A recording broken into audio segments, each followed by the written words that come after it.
ngày ní xem nông nông cô sa bao nhom tà lệ nợ phun một đồng trắng tao tao ngọc này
เลยนี้ยังมาดอ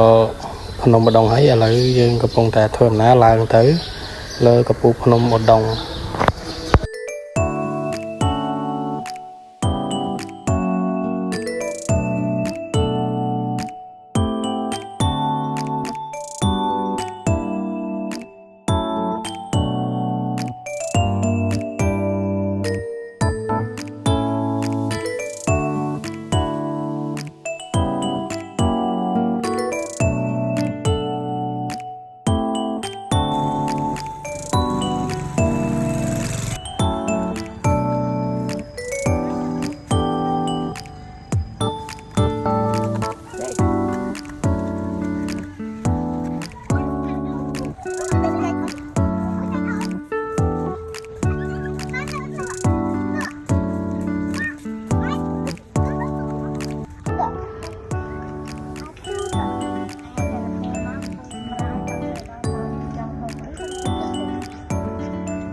video này mình thấy phần năng thế